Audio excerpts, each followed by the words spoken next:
I have a Windows Azure subscription. Within that, there are two deployments there. Within that, there are some web roles and background roles running. So the performance counter table actually logs all the performance counter values. So within that, the POC has to fetch, filter the CPU time, and sort the values and get the top 10 for each and every deployment ID. So for that I have written the job uh, like this. So log analyzer actually does the job. Within that there is a two inner classes. One is for mapper and another one is for reducer. So the mapper class, you can see it expects k1 v1 as of type object and bs on object. The object is nothing but the row key of the performance counter table in Azure Table Storage, and bs on object actually represent the whole record or whole entity of a particular table. And the mapper generates k2 v2 of type text CPU power. So CPU power is a custom class which actually contains the log datetime role instance and the counter value. So within that map method, I have specified just filter all the CPU time and create K2 V2. K2 is the deployment ID and V2 is the CPU power. So in the reducer class, it expects K2 as text and V2 as a CPU power. Actually, the reducer phase needs the aggregated value of CPU power. So if you see the reduce method, it expects IEEE CPU power.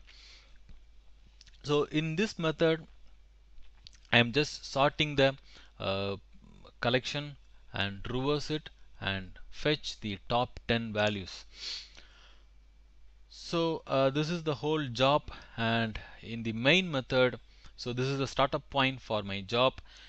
It where I mentioned this is the job and these are all the mapper and reducer classes, and the final the K3 V3 of my job is text and CPU power. In the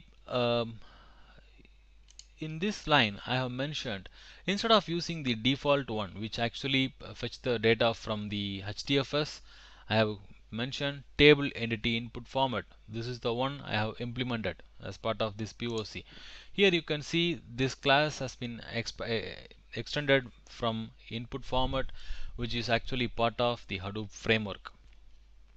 So here the create record reader method, here I can mention this is the record reader for this input format, and which in turn actually uses table entity input split. In the table entity input split, you can see I have mentioned which storage account and from which table. Okay, you have to mention, you have to fetch the record for this particular job. So normally in production or in actual development, these values are all should be mentioned in the config file. So for a demonstrate purpose, I have directly mentioned in the code. So let's run the job. So in the Hadoop folder, there is a script called start all, so which start all the nodes in the Hadoop environment. So it starts name node and data node, secondary name node, task tracker, job tracker. So these are the nodes are all now running. So for this class, I have generated a jar file for this, and I place the file in the playground folder. So now I am going to run the Hadoop job. So I have to mention what is the entry point for that up,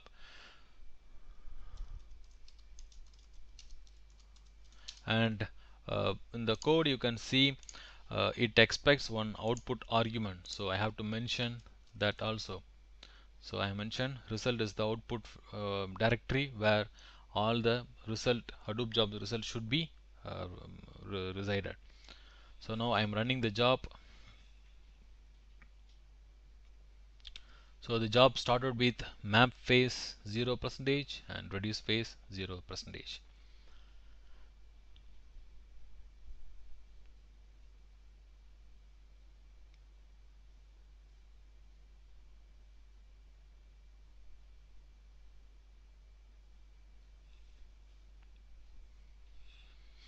So in this time it actually fetched the uh, all the records from Azure table storage and do the map processing, then give the result to the reducer space.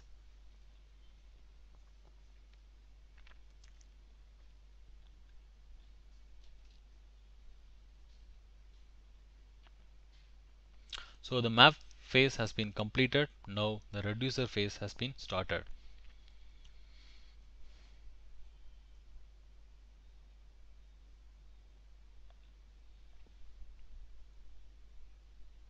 So both are completed. So now it gives you how many record it fetch in the map phase and how many record it generates in the reducer phase. So here you can see that values. So in the map phase it fetch 3012 record, and map output gives 666 records, and the reducer it gives two groups. So for the two group represent the two different deployment IDs value. So the result is stored in the local HDFS file, HDFS system. So to get that, so you have to run like this. So here you can see this is the file where all the result has been stored, and these two actually mention this is the job has been success and this is the log for the job. So from HDFS to my local file system, I'm just copying the result.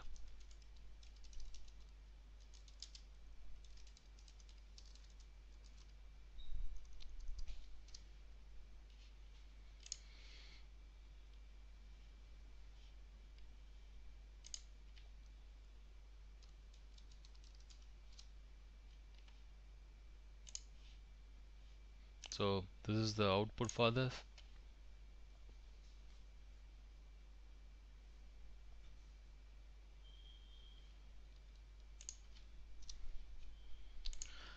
So here you can see the top 10 values of deployment 1 and top 10 values of deployment 2.